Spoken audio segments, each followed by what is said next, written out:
안녕하세요. 문학소년단입니다. 안녕하세요, 챈들러입니다. 안녕하세요. 수진입니다.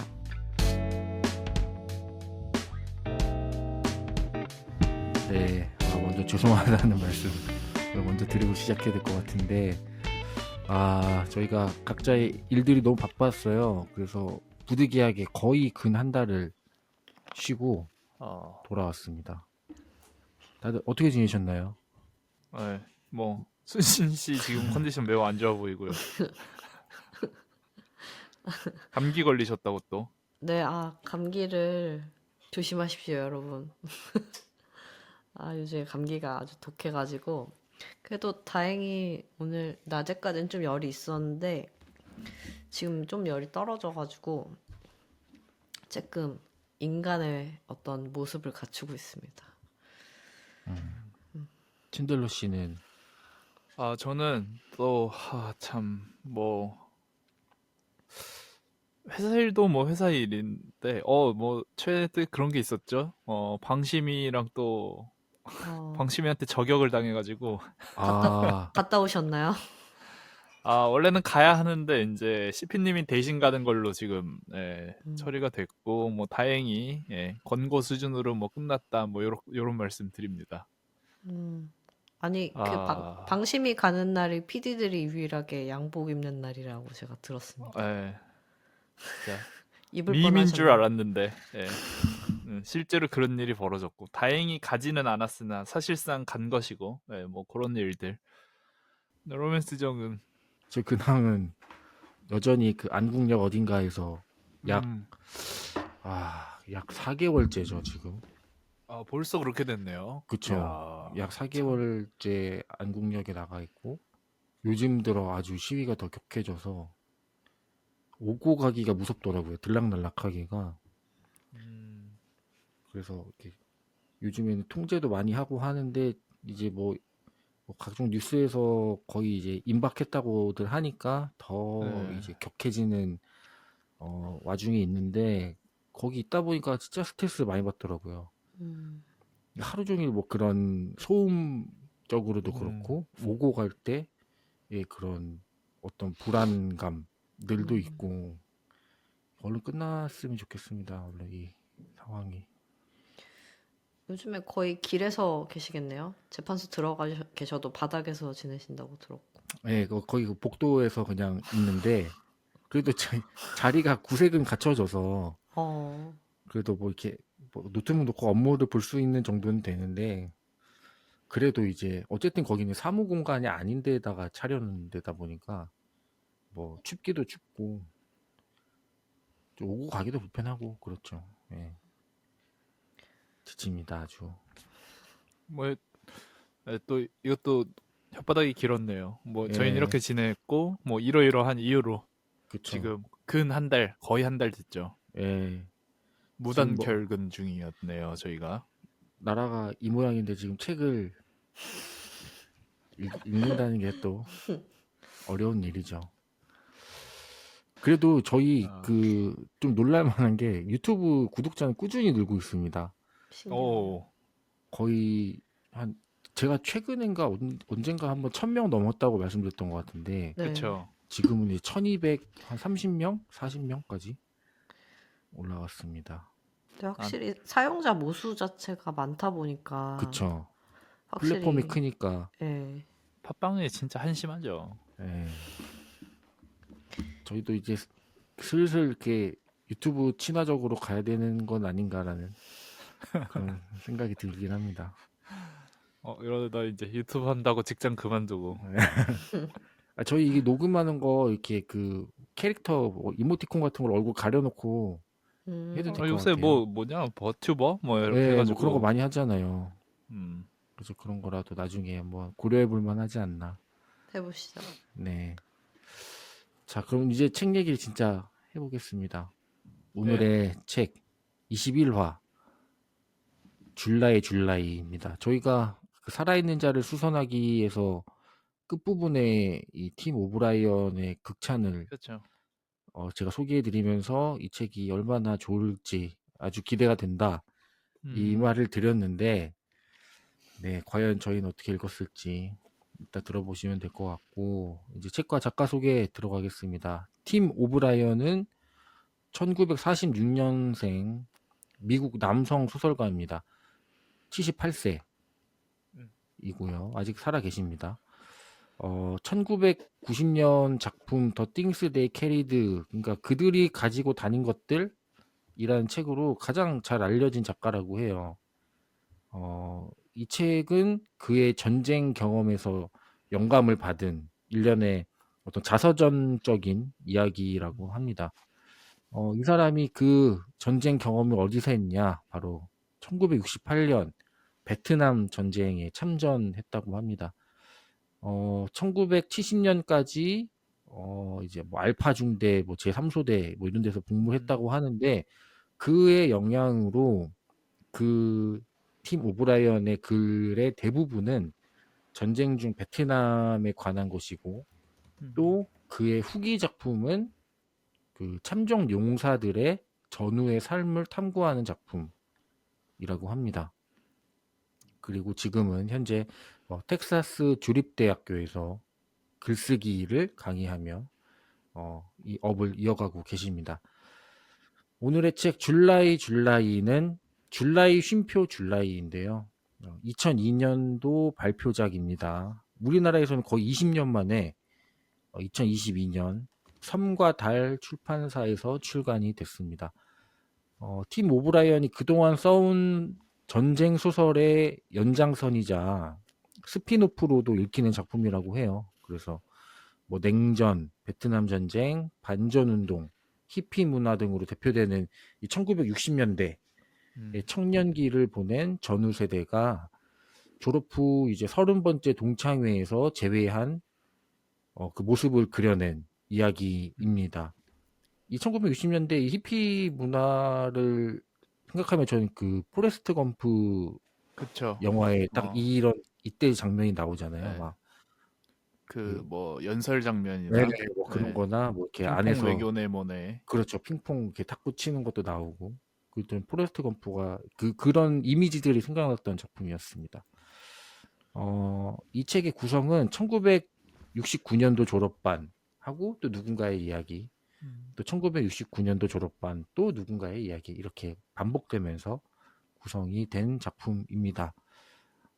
때는 2000년 7월 7일 아주 습한 금요일 저녁이라고 해요. 30번째 동창회 장소인 다터놀 칼리지 체육관에 에이미, 잔, 스쿠프, 폴레, 도로시, 말라, 엘리사벳, 마브, 빌리, 데이브드 등 진짜 아주 너무 많습니다. 예, 너무 많은 이 동창 1969년 졸업생들이 모여 있습니다. 이들은 뭔가 이 인적이 드문 캠퍼스에 모여 있다는 사실만으로도 아주 뭔가 가슴이 좀 그렇잖아요. 그 모교 오랜만에 가면은 마음 싱숭생숭한. 그리고 확실히 여기서 뭔가 진짜 국내 대학과 해외 대학의 정서가 좀 다른 것 같은 문화가 다르다고 그렇죠. 해야겠죠. 우리는 보통 동창이라 그러면은 이제 좀 더 대학에서도 그렇고 고등도 그렇고 좀 더 반단위 그쵸. 잖아요. 좁잖아요. 그쵸. 네, 해봤자 이제 뭐 한 3, 4 그것도 뭐 많긴 한데 3, 40명 단위라고 본다면 여긴 지금 그 해에 졸업한 모든 그 칼리지의 학생들인 거잖아요. 네, 그니까요.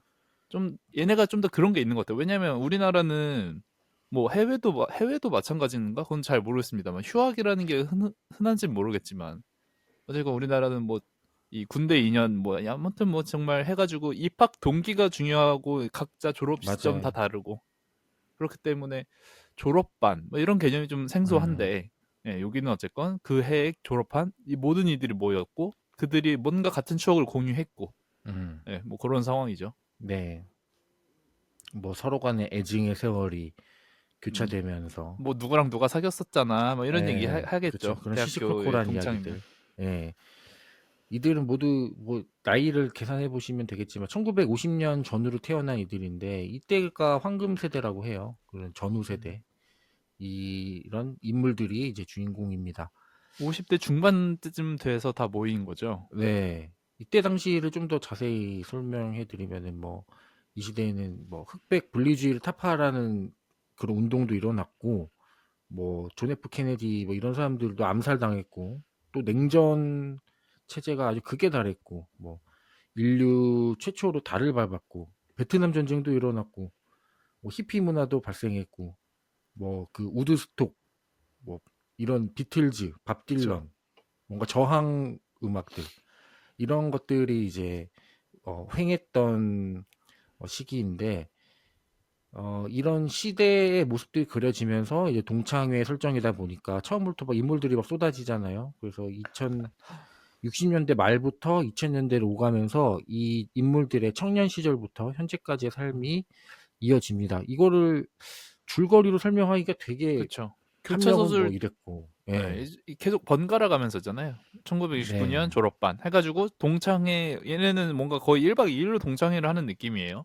네, 예, 맞습니다. 아싸리 숙소까지 잡아놓고 그니까요, 아주, 예, 해가지고 동창회 한 단면 누구랑 누가 얘기하면서 또 누군가에 대한 얘기를 하고 뭐 음, 그렇게 얼추 한 하나의 단락에 한 네 명, 네다섯 명 정도 이름이 거론되고 네, 그 중에 2명 정도 혹은 3명의 이야기를 이제 조명하러 깊이 과거로 돌아가는 그 다음 챕터 이야기. 그렇죠, 예. 그리고 과거에서 그렇게 한두 명 혹은 두세 명을 좀 더 깊게 조명한 다음에 다시 다시 현재로 동창회, 돌아옵니다. 예, 예, 동창회. 동창회로 돌아오면 또 다른 방금 ABC 짚었으면 이번엔 D, E, F 한번 짚어주면서 음, 그들이 지금 동창회에서 뭔 얘기하고 있는지 아무도 좀 이해가 안 가겠죠? 갑자기 맞아요, 난생 처음 D, E, F의 이야기들을 듣고 있으니까 뭔 소리 하는 건지도 모르겠고 자, 그것을 자세히 알아보러 또다시 과거로 DEF의 이제 딱 졸업하던 시절의 이야기 음, 말씀하셨던 그 60년대 미국이었겠죠. 그때 이야기 한번 또 타임머신 타고 여행하고 다시 또 돌아오면은 또 다른 인물들의 현재 동창의 모습 이게 계속 음, 반복입니다. 맞습니다. 거의 이런 걸 옴니버스식이라고 하나요? 뭐 그런 것 같긴 한데 이런 뭐 자세히 좀 설명드리긴 그렇고 대충 이렇게 간략하게 설명해 드리면은 뭔가 좀 원래 되게 풋풋한 학생이었는데 좀 날선 예민해진 음, 에이미 그리고 뭐 끔찍한 전 남편을 둔 잔 휴브너의 이혼 후의 삶, 뭐 전쟁을 피하기 위해 캐나다로 도주한 빌리, 음, 또 그런 빌리와 연인이었지만 따라가지 않고 안정적인 삶을 이룬 도로시, 또 거짓말을 하다 보니까 너무 그 거짓말이 커져서 괴로운 시기를 보냈던 심장병 환자 마블, 또 어릴 적 쌍둥이의 죽음 때문인지 독특한 사랑을 하는 또 두 남편을 둔 스푸크, 그리고 베트남 전쟁에서 다리를 잃은 데이비드, 또 그런 데이비드와 결혼했지만 또 이혼한 말라, 또 목사직을 잃은 플랫, 이런 여러 동창들의 이야기가 그려집니다. 이들의 사랑의 짝대기는 서로 이렇게 저렇게 뭐 이어지기도 했다가 어긋나기도 하고 또 만났다가 헤어지기도 하고 또 합법적인 사랑도 하고 뭐 불륜도 하기도 하고 또 이 와중에 누군가는 살해를 당했고 누군가는 또 익사를 해서 장례식까지 치르고 뭔가 서로 이렇게 그들의 청년 시절을 서로 잘 아는 친구들이다 보니까 뭐 그랬는데 그땐 그랬어 그랬어 음, 그랬구나 뭐 이런 얘기들이 오가는 그러다가 어떻게든 자신의 자리를 찾고 살아간다는 그런 중년들의 이야기를 다룬 작품이 바로 오늘 의 책 줄라이입니다. 이 책 읽어. 마라. 이 책 읽어마라 시간입니다. 오늘을 읽어야 하는 이유는 누군가요? 저 수진입니다. 네. 네, 말아야 하는 이유는 채들러가 설명드립니다. 네, 첫 번째 읽어야 하는 이유는요. 이 삶의 아이러니에 대한 묘사가 좀 공감이라기엔 좀 그런데 아무튼 좀 인상 깊습니다. 이 베트남 전쟁, 히피 문화, 냉정 시대 이런 격변을 지나온 분들이잖아요.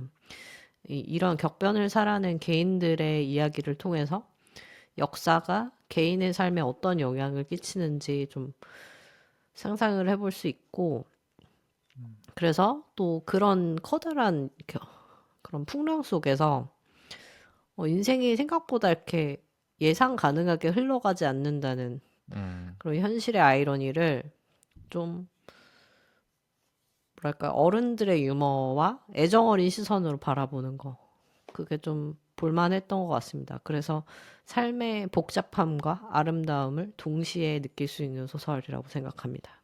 음, 네, 목소리가 이래가지고 듣는 분들 죄송하네요.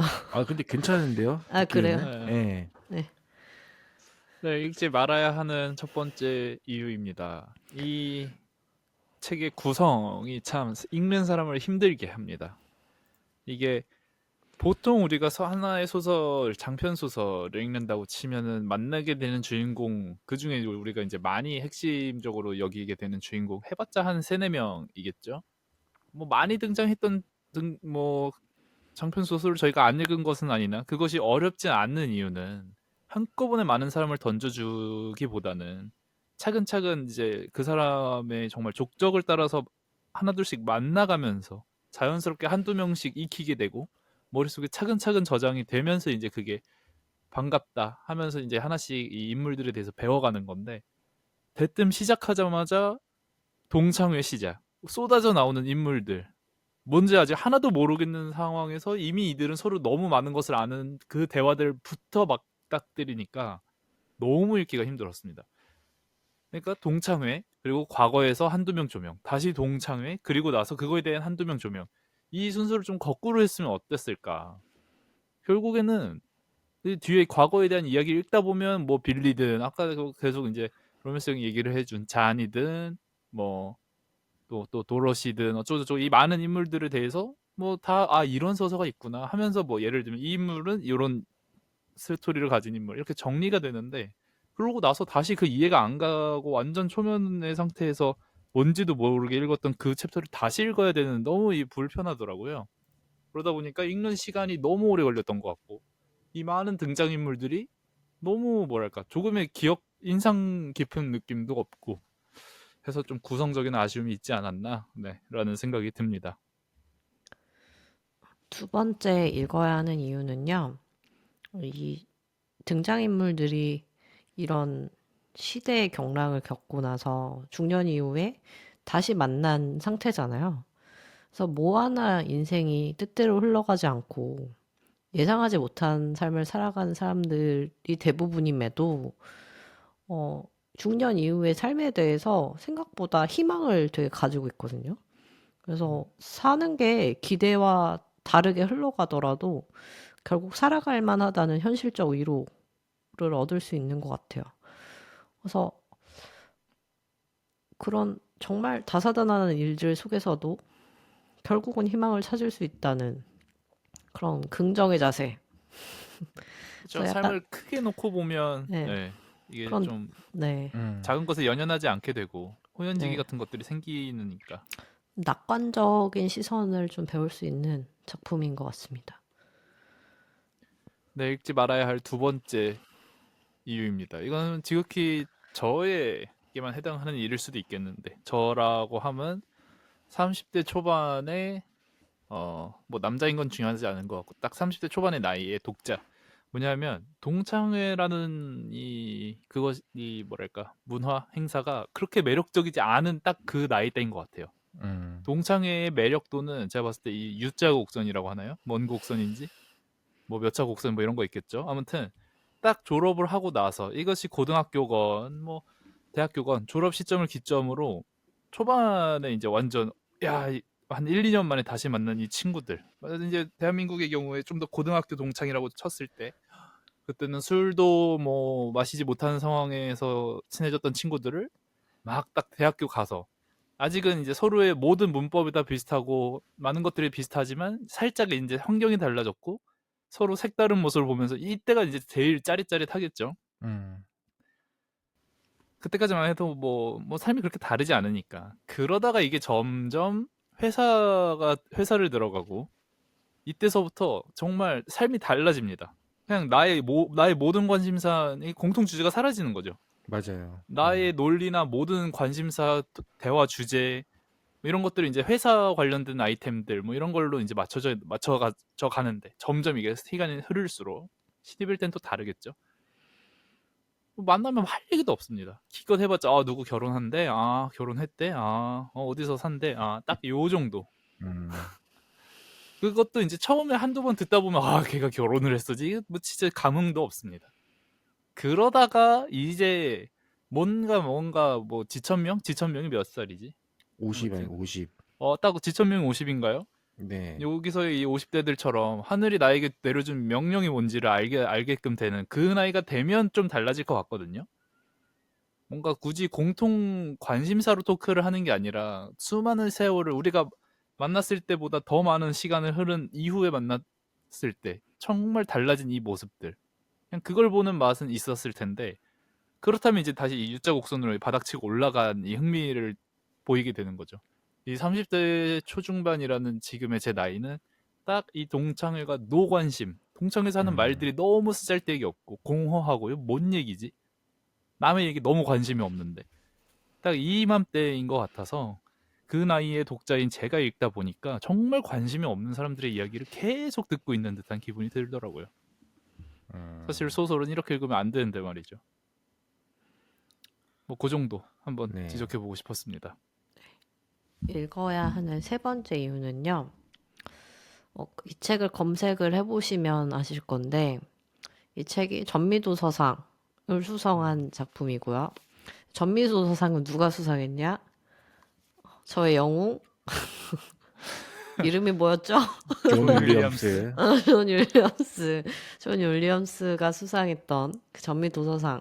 뭐 제임스 펜이 모어 쿠퍼상, 뭐 아마존 평생의 필독서 100권 안에 드는 책, 20세기의 책, 뭐 이런 거 다 수상했고 우리 옆 동네에 사시는 무라카미 하루키 선생님께서 이 책을 너무 좋아해가지고 이 줄라이를 네, 그래서 이 책을 포함한 이 작가님의 책을 직접 일본어로 3권이나 번역을 해서 이렇게 출판하는 과정에 관여하셨다고 합니다.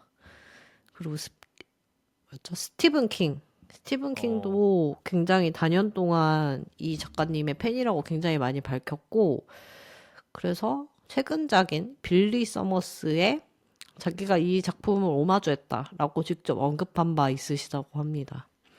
그래서 뭐 세계적 거장들이 인정할 정도로 이 책의 문학적 가치가 상당하다. 그렇게 이야기할 수 있을 것 같아요. 예, 읽어야 하는 세 번째 이유였습니다.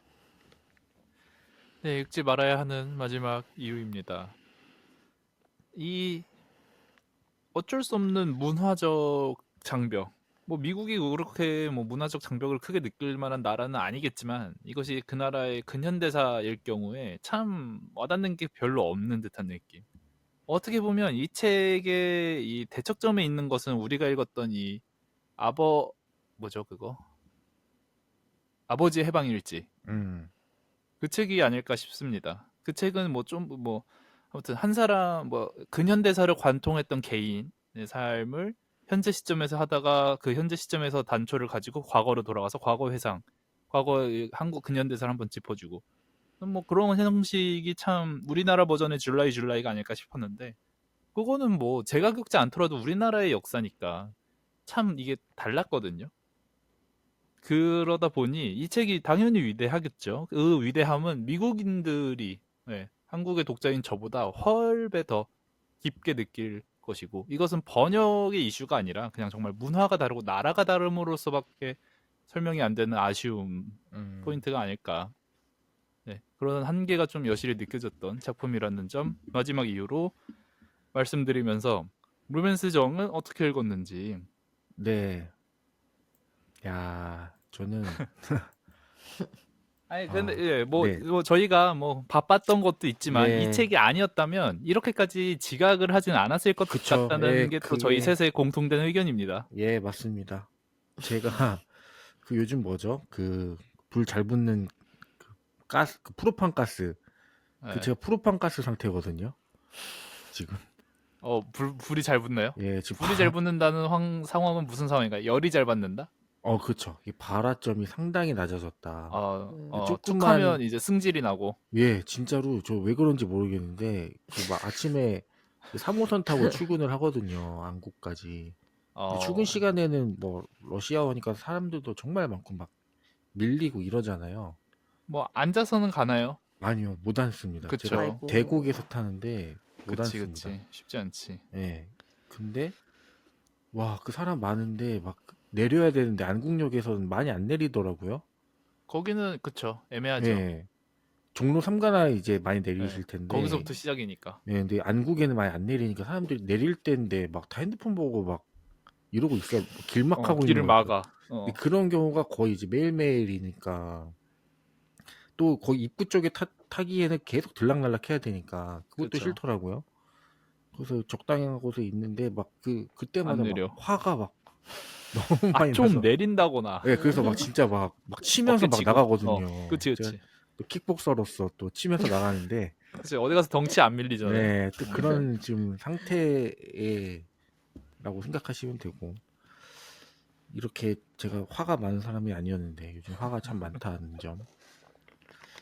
그래서 먼저 또 이게 청취자분들께 저희가 또 오랜만에 돌아왔는데 또 이 팀 오브라이언 작가 선생님께 또 저희 소년단원들에게 참 미안한 나의 독서, 저의 독서 경험이었습니다.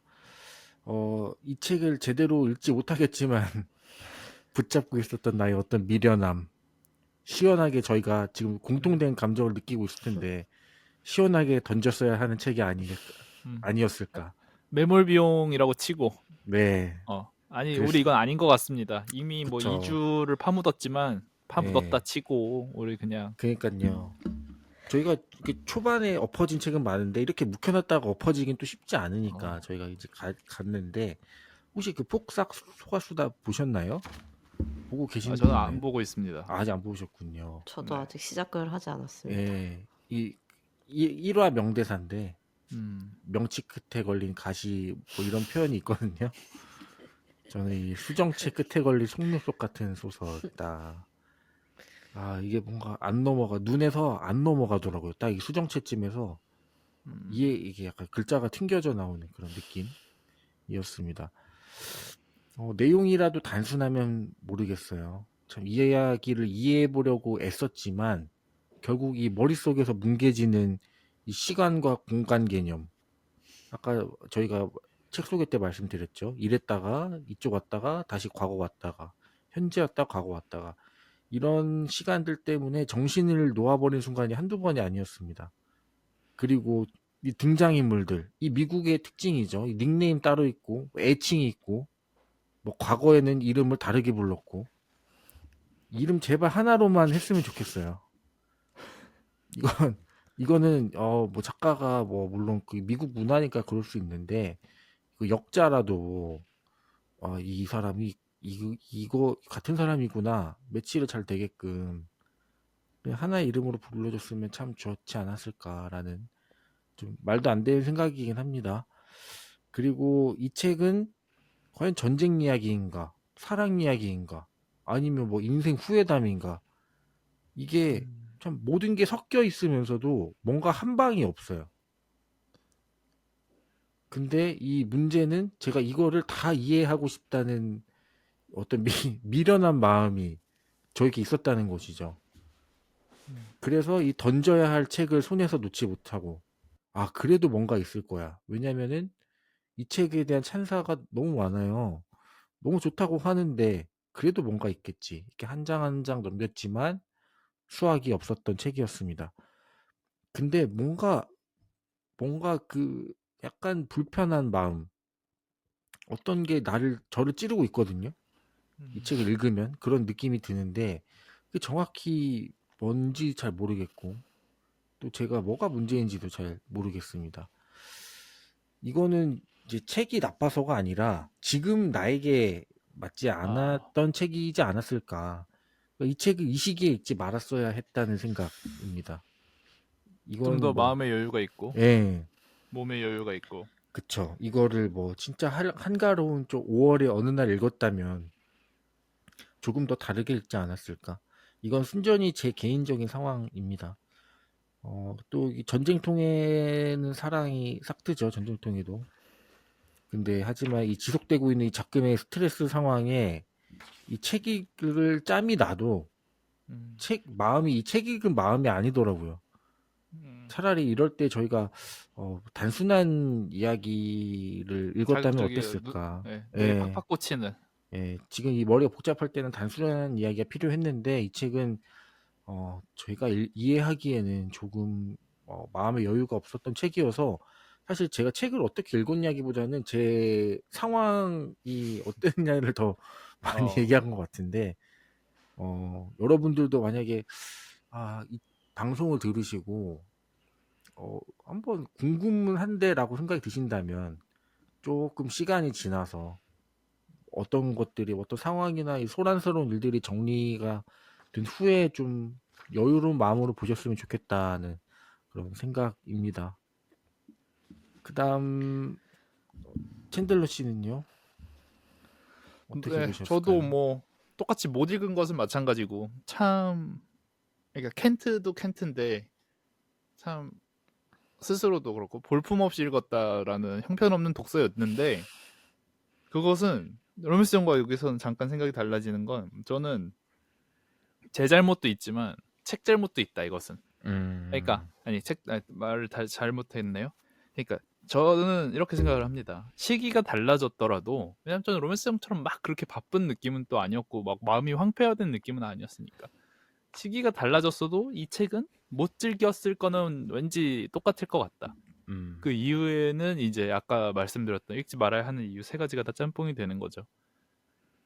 일단 뭐 남의 동창회는 참 재미가 없죠. 뭐 내 동창회라면 모를까. 그렇죠. 예. 그리고 계속 지적하고 싶은 책을 딱 펴자마자 쏟아지는 이 등장인물들 누가 뭐 어디선 뭔 얘기를 하고 있고 또 살짝 시점을 어떻게 보면 되게 영화적인 구성이거든요. 이렇게 딱 그 다트홀 뭐 이렇게 해가지고 비춰주면서 뭐 카메라 이제 워킹하면서 뭐 이 사람들 비춰주고 저 사람들 비춰주고 저저저 하고 잠깐 또 플래시백 과거로 갔다가 그렇게 본다면 또 모르겠는데 계속 그겁니다. 아니 뭐 난 빌리가 누군지도 모르고 쏟아지는 이름들 책을 펴자마자 쏟아지고 자기네들만 아는 이야기들 뭔가 하는데 그거에 대한 단서는 일단 제공되지 않고 그 뒤를 읽어야 되는데 이 뭔가 거꾸로 된 서술 그리고 읽다 보면 뭔가 또 뭐 느껴지는 바가 있죠. 예를 들면 뭐 저희가 뭐 다 그렇게 뭐 제대로 읽는 느낌이 아니라서 앞부분 얘기를 할 수밖에 없을 것 같긴 한데 뭐 아무래도 전쟁이 가장 큰 이슈였으니까 어떠한 이유로 전쟁에 반대해서 뭐 잠깐 이민을 가느라고 미국을 떠나 있었던 빌리 이야기 아니면 정말 참전해가지고 막 혼자만 지금 양발에 총을 맞고 부상당해서 쓰러져 있으면서 이제 고국에 두고 온 아내에 대한 생각. 근데 그 아내는 뭔가 나를 사랑하지 않는 것 같은 상황에서 이 이야기들 자체로 본다면 그냥 단편 소설 읽듯이 잘 읽을 수 있을 것 같은데 이 순서를 왜 굳이 이렇게 해놨을까? 예. 그 지점이 좀 못마땅하고 이렇게 너무 산계해서 흐트려 놓으니까 이것들을 모았을 때 뭐가 있을까? 아니면 그냥 정말 이 시대에 살았던 미국인들 한 명 한 명 완전 뭐 옛날 뭐 한때 참 그런 거 유행했었잖아요. 뭐 페이스북이 횡행하던 시절, 페이스북이 대세이던 시절.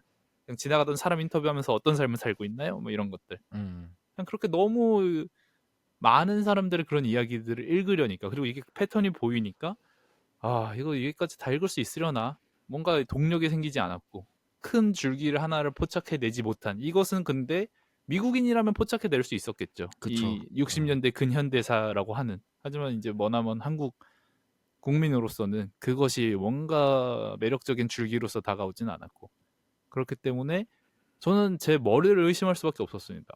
나 왜 이렇게 빠가가 됐지? 나 책 읽는 머리가 왜 이렇게 망가졌지? 나 왜 이렇게 맞아요. 진도가 안 나가지? 어머, 나 저 무슨 일이 있나? 이게 완전 바로 동감합니다. 스마트폰의 폐해인가? 진짜 힘들었습니다.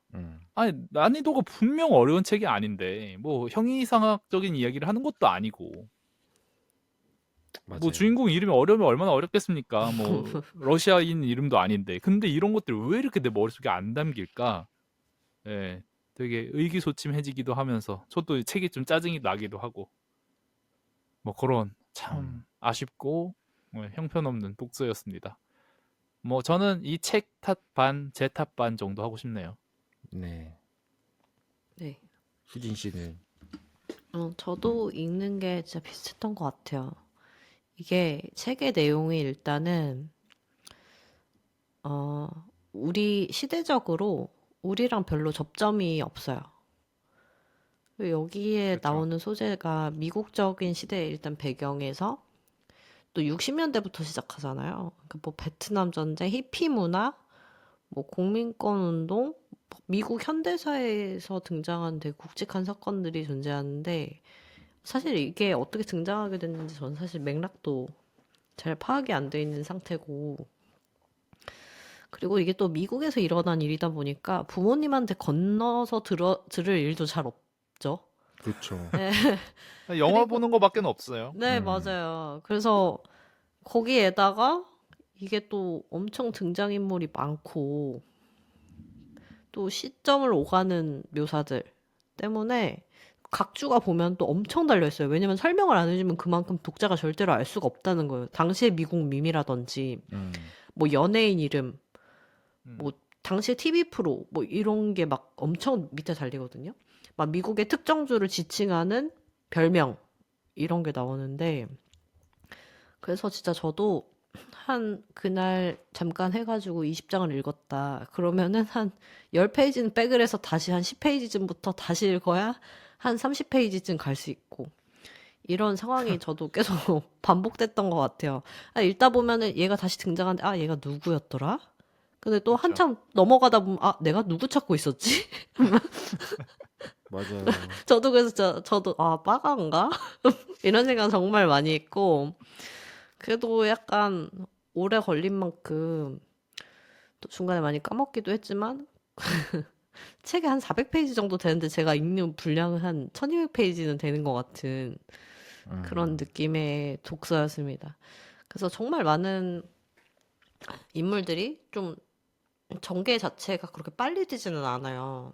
왜냐하면 계속 현실과 과거를 왔다 갔다 하다 보니까 그래서 또 그 강력한 전개가 있으면 그거를 타고 빨리 갈 텐데 막 인물의 심리 묘사 위주로 막 이야기가 흘러가고 이러니까 좀 저도 집중하기도 좀 힘들었던 것 같고 그럼에도 뭐 개인적으로 마음에 들었던 인물도 좀 있었고 매력을 느낄 수 있는 요소도 몇 가지 있었던 것 같아요. 그래서 저는 에이미 로빈슨이라는 인물이 굉장히 좀 그래도 기억에 남았던 캐릭터인 것 같은데 약간 뭐랄까요? 여고의 반장 같은 느낌. 그런 느낌이어서 되게 좋았어요. 그래서 다른 사람 얘기 잘 들어주고 주변 잘 챙기고 그리고 어떻게 보면은 좀 냉철하고 현실적인데 항상 사회 정의에 관심이 많고 그러니까 신념이 강한 근데 자기는 항상 주인공이 아니고 주변에서 빙빙 도는 그래서 항상 내면에 억울함이나 이 아쉬움이 내재된 이런 캐릭터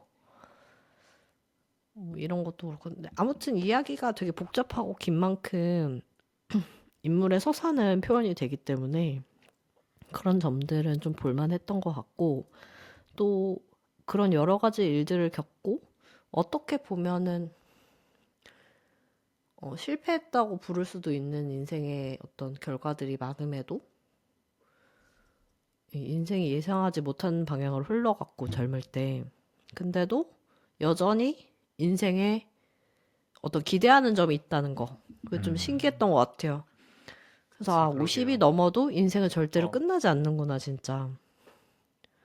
네, 그래서 현실적인 위로를 주는 것 같아요. 왜냐면 제가 지금 올해로 31살이 됐으니까 그런 불안감이 되게 크거든요. 아, 이대로 가다가 내 인생 망하는 거 아니야? 막 이럴 때 많은데 어떻게 살아도 사실 망하는 건 아니다. 음. 뭐 그런 채점 받을 거 아니니까요. 뭐 그냥 되는 대로 내 나름대로 재밌게 살면 되는 거지. 어차피 내가 지금 고민해봤자 망할지 흥할지 모른다. 그렇죠. 살아봐야 아는 거다. 그런 생각이 들면서 조금은 위로가 됐던 것 같습니다. 네. 맞아요. 저도 요즘 그 안국역 가면은 파이팅 많이 였거든요. 아, 저 나이인데도 저렇게 활력이 넘치네. 열정적으로 네. 와, 어떤 저 나이에도 그런 열정을 불태울 수 있는 게 있구나. 그런, 느껴졌습니다. 아, 이게 뭐, 또 얘기를 해보자면 이 동창회가 메인인데, 혹시 여러분들 이렇게 유지하고 있는, 이렇게 종종 모임을 갖는 동창회가 있나요? 아, 그러니까 아니 동창회라 하면 그냥 한 서너이서 뭐 대여섯이서 만나는 걸 동창회라고 치진 않잖아요. 많은 그쵸. 사람들이 그렇게 만날 테지만 뭐 예. 대여섯 만나는 사람이 뭐 많겠습니까? 그것도 아니긴 하지만 해봤자 어디 한 세네 명. 뭐 과 모임이나 아니면 어, 뭐 어디 고등학교면 몇 기 졸업생 모임 뭐 이런 것들이 있나요? 유지가 되고 있는? 유지를 떠나서 아님, 한 번도 예. 해본 적이 없어요, 저는. 아쉬운 점입니다. 그쵸. 우리나라는 동창회 저희가 아직 동창회 할 나이가 아니라서 그런 걸까요? 근데 일단 뭐 한 음, 10명은 15명 이상은 모여야 동창회라고 한다면 음, 음, 고등학교 동창회를 이제 대학생 때 몇 번 음, 할 수 있는데 열렸었고 실제로 저도 근데 제가 음, 다 못 갔어요. 이런저런 이 진짜 음, 겹치는 일들이 있어서. 그리고 당연히 대학 동창회는 게다가 저는 더욱더 이게 반단이다 보니까 학교가 이제 학부고 학부 안에서 이제 반단위로 운영되다 보니까 좀 그랬고 그리고 뭐 가면 갈수록 좀 더 이제 이거 총대 누가 안 매면 절대 안 아, 하잖아요. 그쵸, 그쵸. 근데 또 총대 맬 사람도 사실 뭐 바쁠 것이고 네. 왜냐면 지금 총대 맬 만한 사람이 어딘가에 PD로 있거든요. 요새 음, 또 영혼 음, 털려가면서 일을 하고 있는 것 같더라고요. 그 당시 과대였던 친구가. 네. 음, 음, 그래서 뭐 바쁘고 뭐 이러다 보니까 완전 뭐 그냥 사실상 가면 갈수록 이런 건 안 하게 되겠죠. 네. 음, 사회가 이제 더더욱 개인화되고 뭐 굳이 뭘 모여 뭐 이렇게 되다 될 것이고 하다 음. 보면. 그래서 저는 한 번도 없는데 여러분은 경험이 있으신가요? 근데 그 누군가의 결혼식을 가면 자연스럽게 되지 않나요? 아, 그게 또 세미 동창이긴 하네요. 네, 그냥 음, 자연스럽게, 아, 맞아, 얘도 있었지? 이런 애들도 다 어떻게 하다 보면 보게 되고, 그래서 누군가가 결혼한다. 근데 걔가 인싸다. 이러면은 그 자리가 아, 자연스럽게 동창회가 되는. 제 음, 친구들이 요즘에 한두 명씩 다 가고 있거든요. 그래서 연락 오면은 그냥 뭐 보내지도 않았는데, 뭐 누구야? 잘 지내니? 이렇게 오면은 가냐, 너도? 아, 그냥 물어보거든요.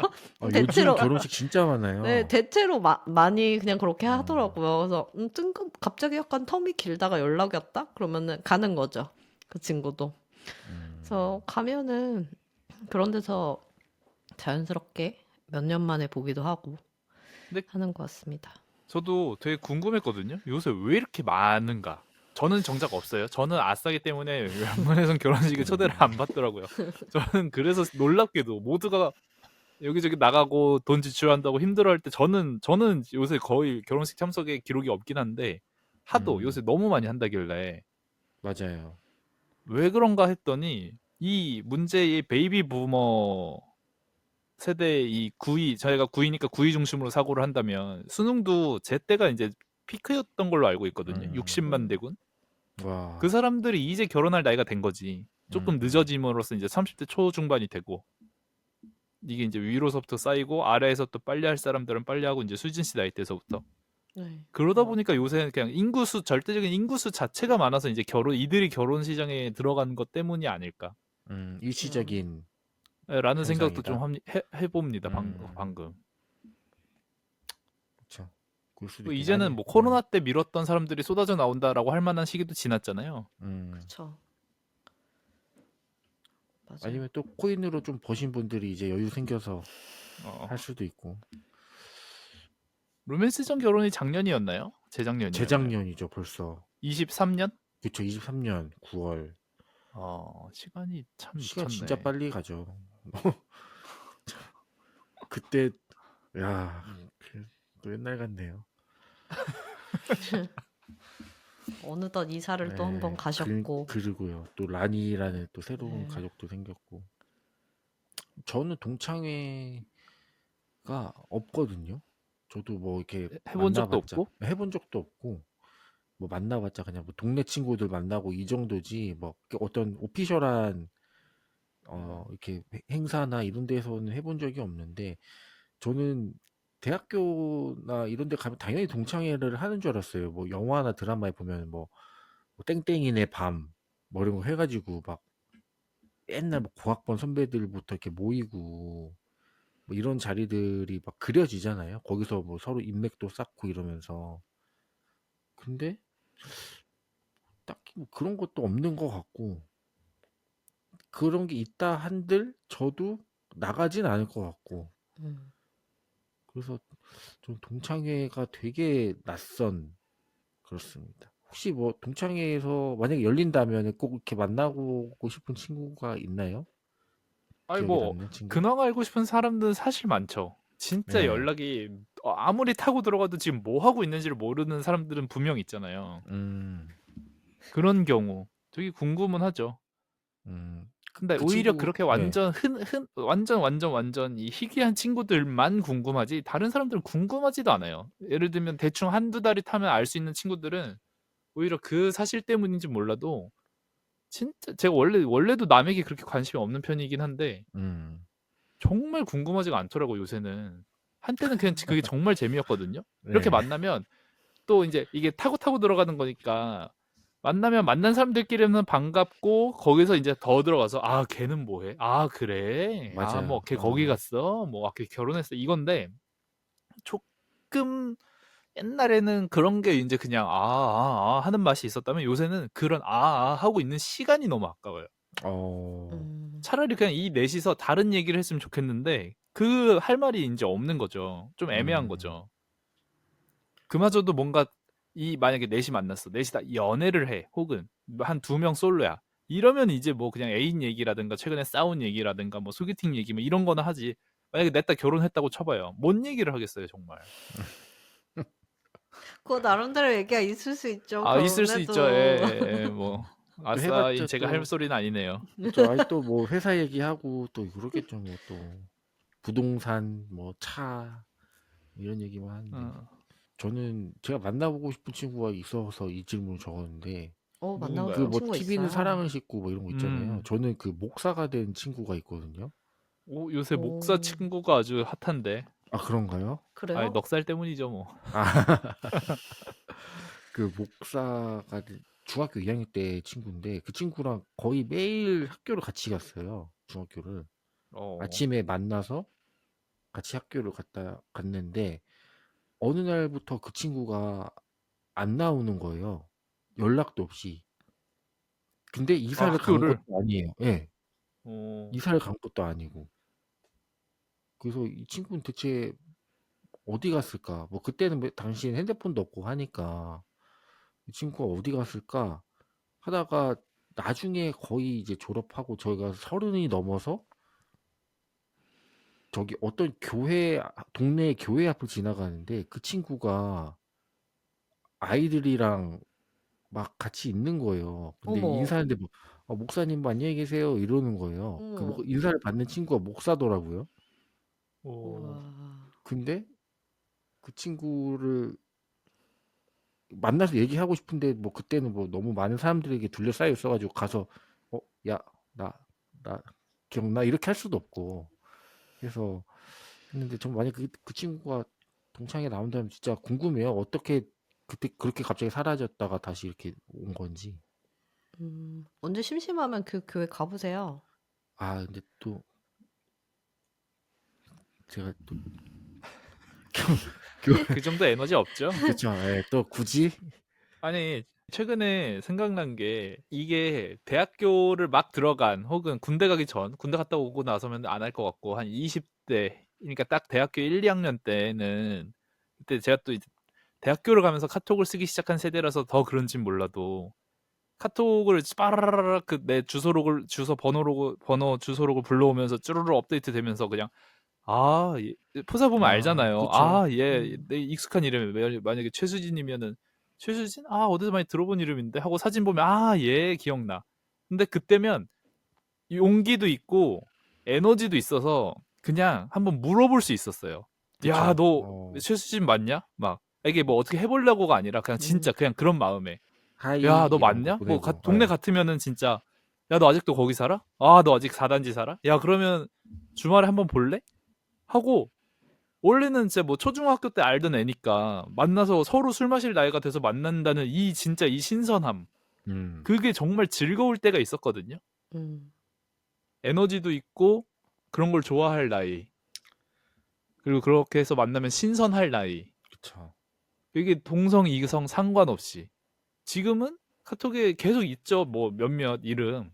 그 가끔 그냥 뭐 사진만 보지 만나서 누가 연락을 합니까 이 나이에. 그러니까요. 그냥 잘 사네 이렇게 하고 마는 거죠. 참 에너지가 뭘까요 이게. 수진 씨는 뭐 만나보고 싶은 친구가 있나요? 저요. 저는 근데 이렇게 막 그렇게 친하지는 않았는데 문득문득 어른이 되면 기억이 나는 그런 친구 있잖아요. 맞아요. 저 그 친구가 궁금한 게 있어요. 제가 하굣길에 항상 같은 쪽으로 근데 제가 가는 길이 좀 인적이 드문 길이었거든요. 근데 거기를 항상 같이 가게 되는 그 다른 반 남자애가 있었어요. 어. 근데 걔가 이름도 기억나는데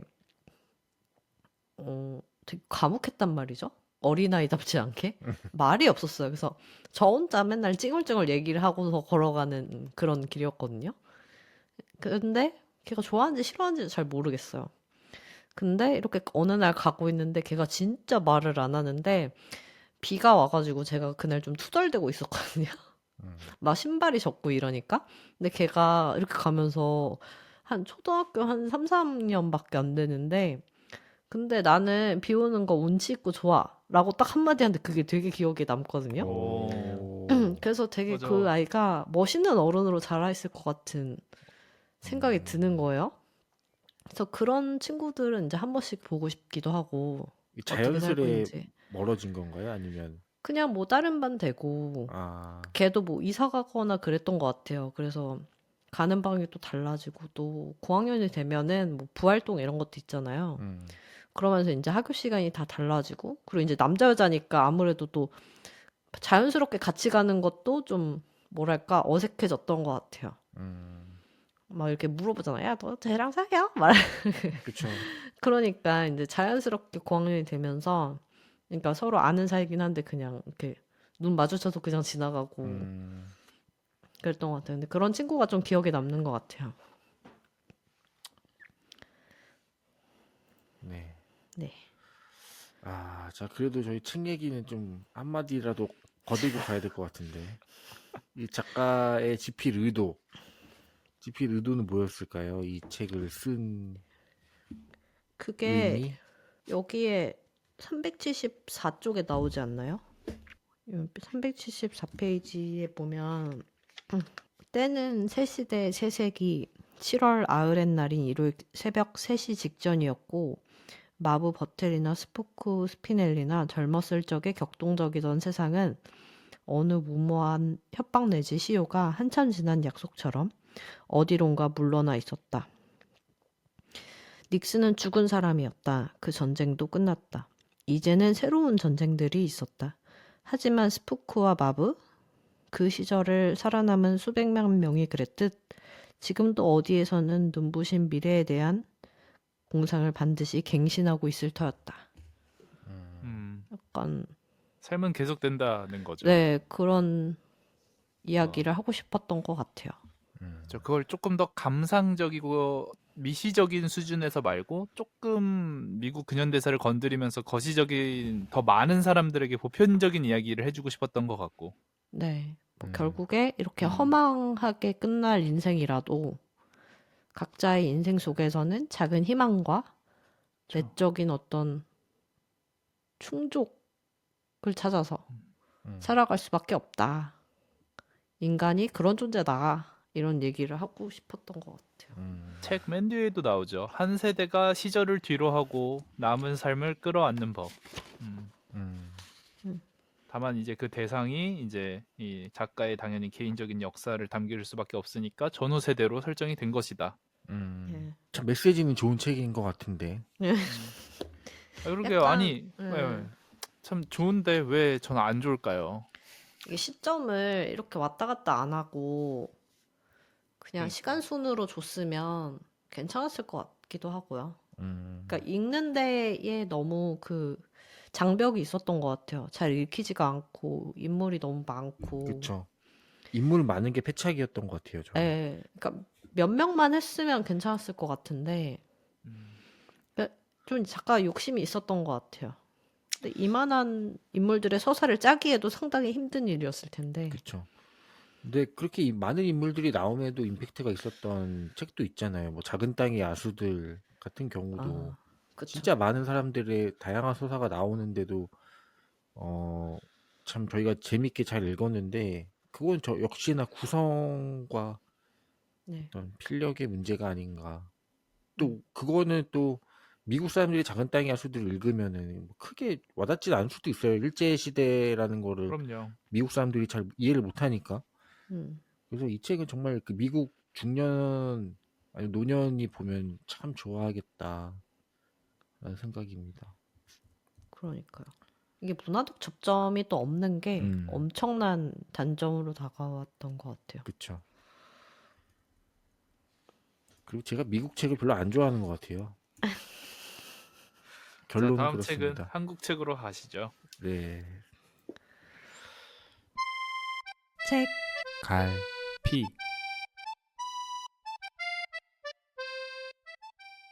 자, 인상 깊었던 문장에 책갈피를 꽂아보는 책갈피 코너입니다. 먼저 저부터 말씀드릴게요. 거의 저는 책 초반부에 나오는 문장인데 이북으로 읽었습니다. 이런 문장입니다. 동창회 이거 참 형편없다 데이비드.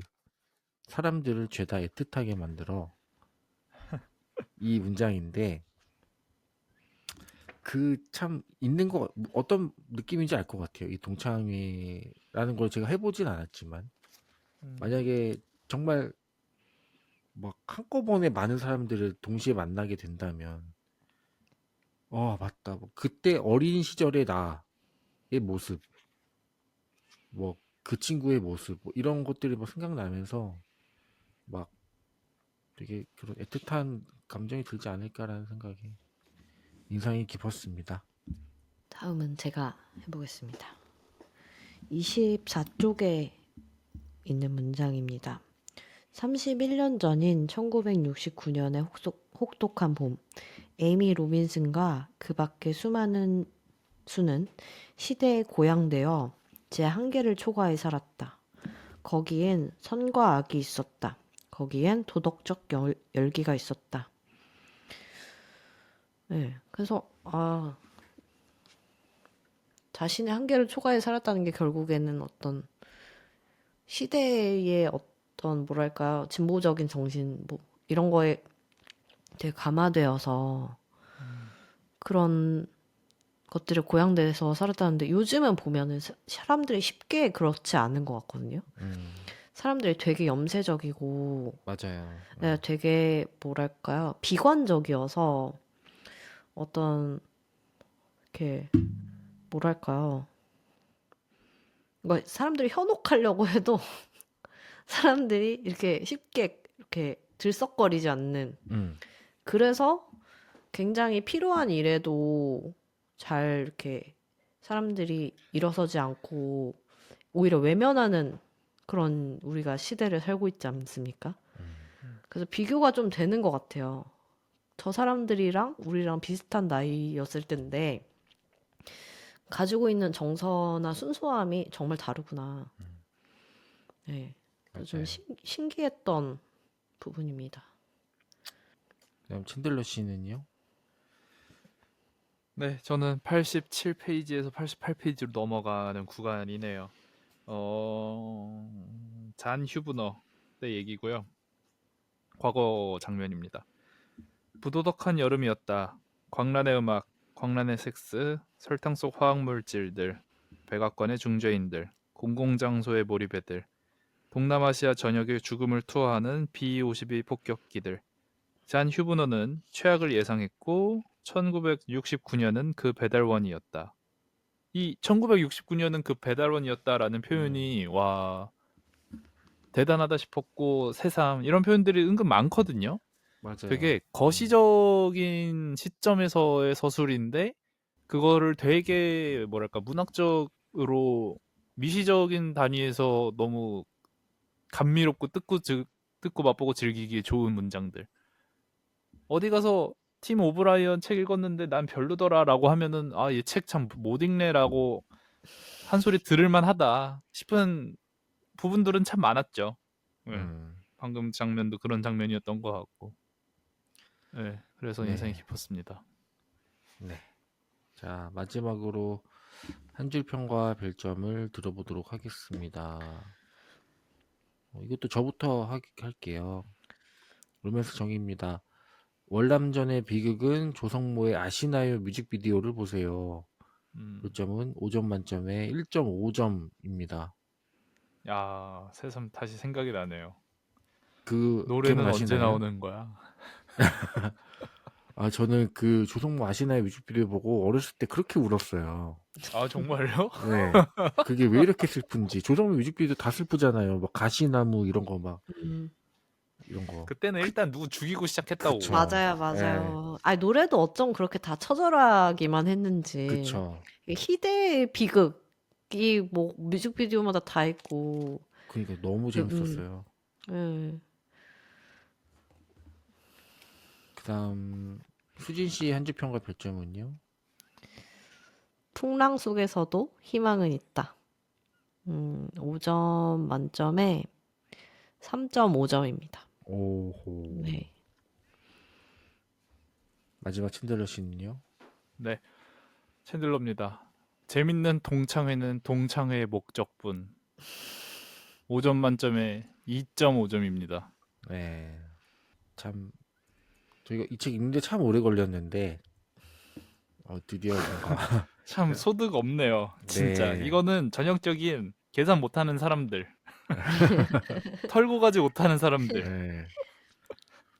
근데 기어이 꼭- 저희가 또 어. 이겨냈습니다. 또 네. 이거 털어낸 거죠. 그쵸. 아주 어거지로. 고생하셨습니다. 어거지로 했네요. 네. 다음 책에서는 서부터는 좀- 다시 피치를 끌어올려야죠. 그쵸. 네. 이제 즐거운 책을 좀 읽어야 할 텐데 저 다음 주에는 저희가 백희성 작가의 빛이 이끄는 곳으로 이거를 읽어볼까 합니다. 천재 건축가라고 하시네요. 이분의 첫 장편 소설인데 저희가 목록에는 없었지만 좀 재밌는 책을 읽어보고자 하는 마음으로 골라봤으니까 재밌게 읽고 돌아오도록 하겠습니다. 예. 예. 이건 그럼. 읽겠지. 예. 이거는 제대로 읽어올게요. 죄송합니다. 네. 그럼 저희 인사 나누겠습니다. 하나, 둘, 셋. 또 또 봐요. 또 봐요.